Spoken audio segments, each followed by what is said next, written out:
Well, what is going on, everyone? Welcome back to Kitchen Table Pokemon. I hope you're having yourself a fantastic day. Today, we're going to talk about the Pokemon limited edition pinball machine.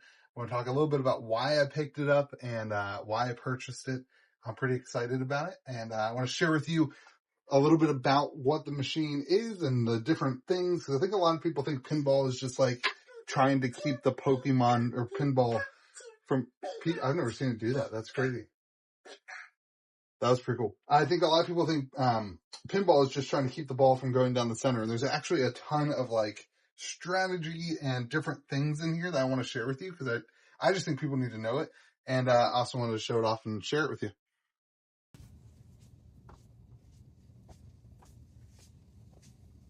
So this is the limited edition. They made 750 of these machines that are the limited edition version. Then they have a secondary tier that's like an unlimited print run basically, and then they have a third, like a bottom tier that's basically the pinball machine you would buy if you owned a arcade and you had a bunch of people, actively playing it and not really treating it like their own. I think the second model is called like the Pro model or something like that. But this is the limited edition out of 750, and I believe in North America there are 450, so pretty cool. I want to start off there because at the core, I am not a pinball, this is not a pinball channel, I'm not a pinball collector, I am a Pokemon collector. I actively, if you don't know me on the channel, I own a card store, Kitchen Table Cards and Games, and I love Pokemon. I love collecting Pokemon, I love buying Pokemon, I love selling Pokemon, I love doing opening Pokemon packs with my kids. I grew up playing Pokemon Red and Yellow and Blue, and I've since gone back and tried to play through almost all the Pokemon games. Some of the Pokemon like N64 games are my favorite games of all time. Pokemon Stadium was just so much fun to play. Anyway, I love Pokemon, but I'm not a pinball collector. But I do love the idea of the collectability of this particular pinball machine and the limited edition. I think it's just really cool. It's one of those things where I was able to pick one up pretty close to MSRP. Like the price I paid is actually more expensive than the manufacturer suggested retail price that they paid coming out of this. But I didn't have to pay taxes or shipping. And if I would have had to pay taxes and shipping out the door, I think I would have paid a little bit more actually. So I actually got a pretty good deal on this. And I don't anticipate ever like trying to sell this to flip it or something like that. But when you're talking about collectible things, I think this is a really cool piece of Pokemon history. This is the 30th anniversary. There's never been another Pokemon pinball machine. I just think it's really cool. There's also some really cool heritage there with like the Pokemon pinball video games, which I also played a little bit growing up. It's just cool. It's just like a fun, cool thing to collect. And so I took a little stab at it. This was on my 30th anniversary to celebrate Pokemon for myself. Something that when they came out with, I was like, oh man, I have to have that. And for me, part of having to have this was that growing up, I spent some time at my dad's house and spent the summers there. And he had a pinball machine called Road Kings. And we spent a lot of time playing Road Kings pinball. And then when I moved to college, I got that pinball machine and I had it in our college dorm building. It was just a lot of fun to play pinball and with friends and that kind of thing. And it since has it broke, and like I fixed it, then it broke again, and then it got to the point where it was beyond my level of fixing. And so I got rid of it, and it's been cool to get a new pinball machine and that just works. Like that machine that he had never actually worked. So let me show you some of the cool stuff here, and then maybe I'll try to throw on a game. I don't know how I'll do that, but I'm gonna turn off the lights so that this is a little bit easier to see. So obviously you have the start buttons, and then this has a master ball, thing that you plunger goes up. So there's a bunch of different things you can do in this game. The base of the game is as you explore the kind of the grass. So when you plunge the ball, it comes up here, and you're like in a forest basically, and explores. You'll see a score go up, and then a Pokemon appears, and you have to hit the ball and hit this right here, right where that ball is. That little thing right there is the Pokédex. You have to hit the Pokédex to identify the Pokemon that is on the screen. Once you hit the Pokédex, you can throw your Pokeball by hitting any of these other, they will be purple targets that are right back there. There's a couple other purple targets throughout. once you hit the ball and identify the Pokemon, and then throw your ball by throwing out the purple target, then you can see if you caught the Pokemon with your Pokeball by shooting it into the Pokemon ball ramp, which is really cool. So that is how you then catch a Pokemon. This game's crazy. It has, I think, 204 different Pokemon that you can catch, and you can use your QR code here with the Stern Pinball app, and you can actually collect all the Pokemon, and it tracks the Pokemon in your collection. And I'm not gonna lie, that was the sales pitch to me. The idea that like you have an account and you can track the Pokemon that you collected. And in fact, you can actually, I believe, when you scan your QR code, like if you were to come to my place and play this game and you had your own account or whatever, you could continue to pick up your Pokemon and collections on other people's pinball machines. Or if you're at like a pinball, I don't know, an arcade that does pinball and you play this, you can continue your Pokemon collection, which I think is pretty sweet. And I'm very much still learning how to play this. There are instructions here. These are all the different things that you can do. Once you get a Pokemon, you can then train the Pokemon. So that's the discover and catch. You can then train the Pokemon by hitting like different training targets, which happens. And then you get to battle. So that's like the kind of first thing in the town is that you do battles. And when you battle, your Pokemon that you have, you've got, I think it's mostly Pikachu and Bulbasaur and Charmander, your Pokemon on the screen will be battling another Pokemon in whatever traveling village you're in. So there's like the forest, there's an island, so there's different Pokemon that pop up in the battle. And then in order to battle the Pokemon on the screen, you have to, again, hit these targets. So it's a lot of hitting the same targets that are lit up differently. And you're hitting the targets to kind of kill the Pokemon on the screen. Defeat, not kill the Pokemon on the screen. And then, so that's battle. And then there's a bunch of like the Team Rocket multi-ball. You hit the Meowth 5 times, and then Meowth goes up, and then you hit the ball past where Meowth is protecting.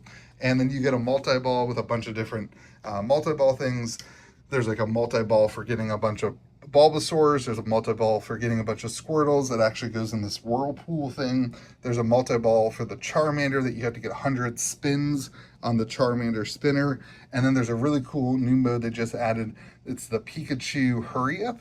And so when you get the Pikachu Hurry Up by spelling team, T-E-A-M,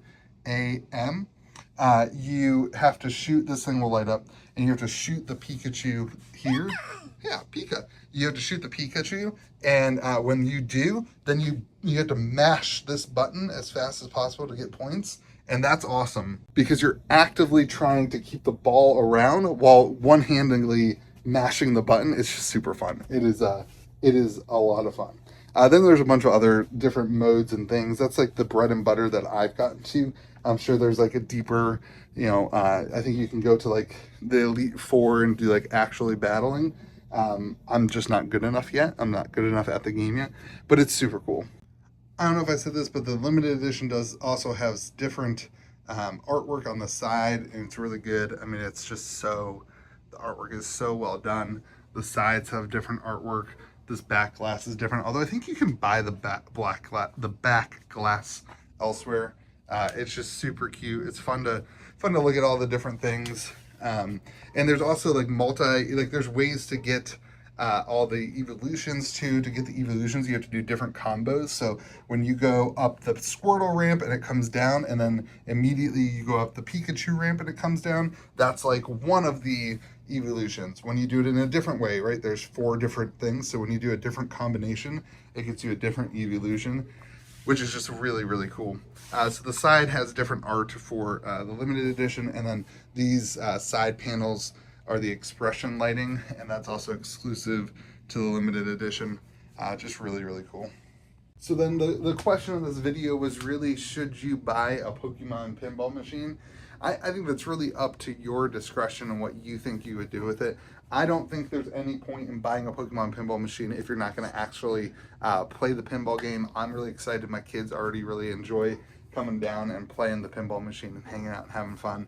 And so I think if you're going to actively play it, it's really cool. I think for a lot of people, you collect Pokemon cards, you get these big collections, and they just sit in the closet. And at some point, it's worth selling some of your fun, good Pokemon cards that you've invested in or collected, and putting it towards something that you can actively play, whether that be a pinball machine or just like picking up a Nintendo Switch and playing. I've actually recently, a buddy of mine told me that the Pokemon Snap 2 game on the Nintendo Switch was super fun, so I'm going to try that out. And taking some of that investment or collecting money and putting it towards something that you can actually engage with and enjoy in the Pokemon hobby, I think is a good way to do it. So even if you don't have the collection that you can go and buy a pretty expensive pinball machine, maybe you could do some other things that go towards that. But if you do have some of those bigger, higher end cards that have gone up, $5,000-$10,000 over the last 6 months, I mean, cashing out to get a pinball machine, it's pretty fun. Let me know what you think about the pinball machine in the comment section. I'm going to play a game and just kind of set up the camera so you can kind of see what's going on and happening. But let me know what you think in the comment section. Is this just a silly use of Pokemon collecting money? Or is this really cool? And is there really cool things that you have? And if you've ever played, let me know what your high score is in the comment section. I got up to, I think it was like 300 and some million. So that was pretty cool. Hopefully I get better as we go. All right, let's take a look at the gameplay.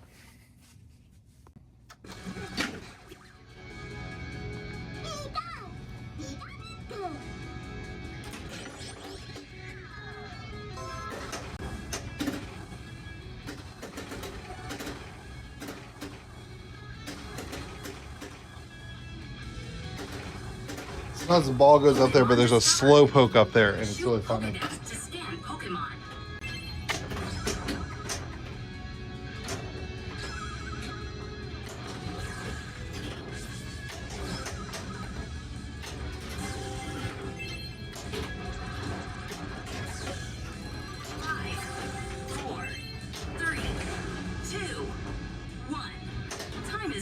So that Pokemon got away because I didn't actively hit the Pokédex, but I was pretty close. It like bumped it, but it didn't go up far enough.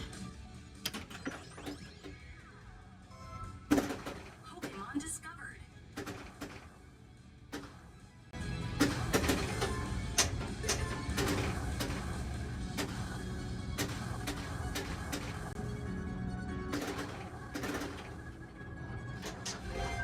Crow, the darkest Pokemon. Now I have to hit a purple shot, or I could smack that button.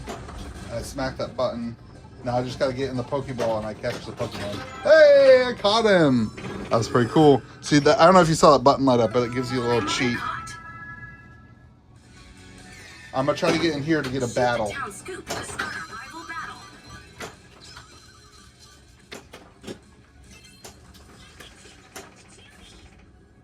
This is in the beginning. So I got a town scoop, so now we got a Pokemon battle.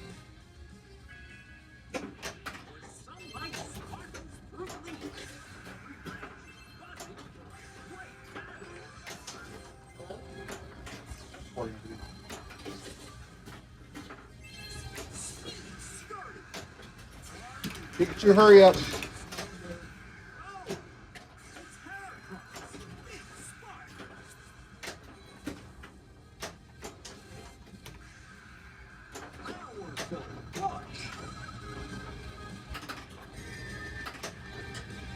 Nice clean move.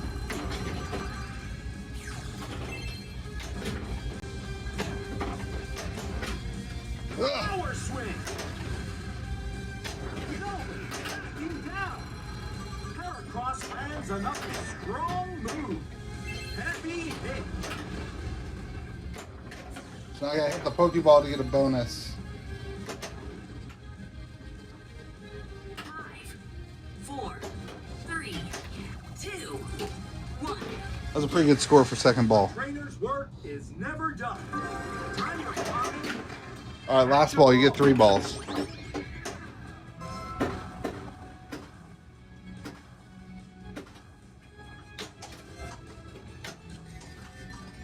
Let's see if I can get a Meowth for you. 1, so you gotta hit Meowth 5 times, and then the Meowth goes away. Oh, we got a Squirtle. All scoring is double. So I think here we're trying to get all the Squirtle.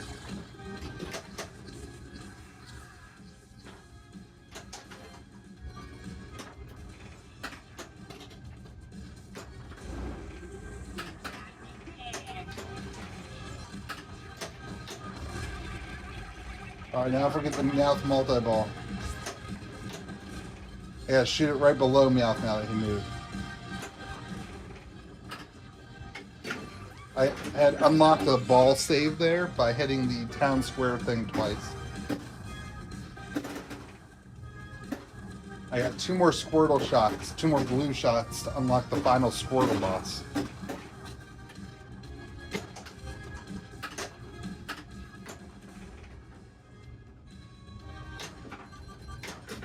Oh, can't get those. That's it. That's the game. That was 3 balls. My total score then. Squirtle Squad has saved the day, just in time for the next adventure. 77 million. Not very good. Hopefully you enjoyed the video. Have fun. Be kind to the people around you.